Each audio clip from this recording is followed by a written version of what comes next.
Timbertwig and the Caravan of Surprises.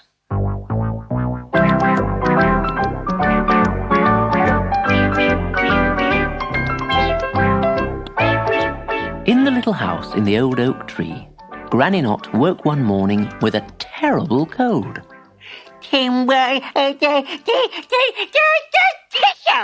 Oh, she sneezed. Is something wrong? Asked Timbertwig, coming into the bedroom. I've got an awful cold, she moaned. Pass me my handkerchief. It's hanging up behind the door. What, this thing? I thought it was a sheet, sniggered Timbertwig, as he took down the enormous hanky. Don't be so cheeky, snapped Granny. You'll have to go to market for me today. I'm much too ill. Look, I've written down a shopping list. Leave it to me, said Timbertwig proudly, and he put on his hat. The hat where Abigail, the magic spider, lived. As they set off, Granny Knot blew her enormous nose, and all the trees in Wiggly Wood shook at the terrible noise. Soon, Timbertwig and Abigail reached the edge of the wood, and there, on the common, was the travelling market. They loved the market. It was always full of such strange, interesting people. Timbertwig wandered past a fortune-teller, a magician who did tricks with balloons, and an old lady who knitted string vests. The end stall belonged to Doc Leaf, the quack doctor. Roll up, he shouted. Buy a bottle of baldy brew and your hair will grow as thick as grass on a lawn. It's the 8th wonder of the world and cheap at half the price. Excuse me, said Timbertwig. My granny's got a rotten cold. Do you have something to cure it? I certainly have, laddie, lied Doc Leaf. I've got just what you need inside my tent. Of course, Doc Leaf had no such thing. Just hundreds of jars of baldy brew. He ripped off one of the labels and wrote a new one. Quickie Cold Cure. Now you take this home and let your granny sniff it. But whatever you do, laddie, don't let her eat it or spill it on anything. Right, thank you very much, said Timbertwig, and he put the jar under his hat to keep it safe. Abigail, who had nodded off to sleep in Timbertwig's hat, suddenly woke up. What's that dreadful smell? She thought, sniffing the jar of baldy brew. I'll have to magic that away, or nobody will want to visit me in my smelly little hat home. And she waved her wand. Whippity-woppity-zippity-zo.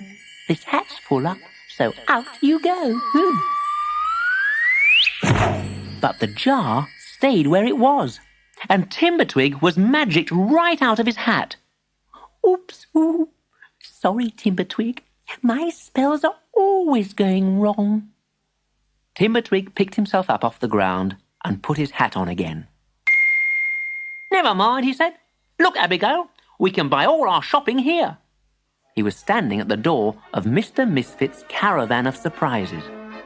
The inside of the caravan was far bigger than the outside, and its shelves overflowed with boxes and bottles and baskets. Mr. Misfit could sell you anything, from an elephant's sock to a mouse's toothbrush. Timbertwig wandered in amazement among the skunk-skin rugs, the butterfly wings, the whale bones, and ships in bottles. There were hair ribbons for vultures and songbooks for elks. There were spelling books for gnus and a map of footpaths on the seabed. There was a silent radio and a portrait of the Invisible Man. And Abigail was delighted when she found a department just for spiders, where she could buy pickled flies and 8-legged pajamas. Timbertwig peeped over the counter, and there was Mr. Misfit. Come in, come in. Why, it's Mrs. Knot's wee little grandson, isn't it? That's right, replied Timbertwig. She's not very well, though, so I'm doing the shopping today. And what can I fetch you? Timbertwig took out his list. I'd like... He stopped when he saw that Granny had forgotten to write down how much she wanted of anything. Well, perhaps he could guess. I'd like 2 bags of milk, and a packet of turnips, a sack of butter, and a loaf of bacon. Mr. Misfit giggled. Sliced or unsliced? He said, meaning the bacon. Nice and crusty, said Timbertwig. And half a dozen cabbages and a jar of bread, please. Brown or white? Green, please, said Timbertwig. I thought all cabbages were green. Will that be all? Laughed Mr. Misfit as he put the last of the order on the counter. Yes, except for a wheelbarrow. A wheelbarrow of peas, I suppose, chuckled the shopkeeper.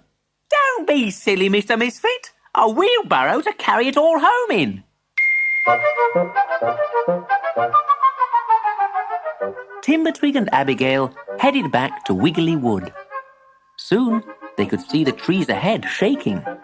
Granny Knot was still sneezing.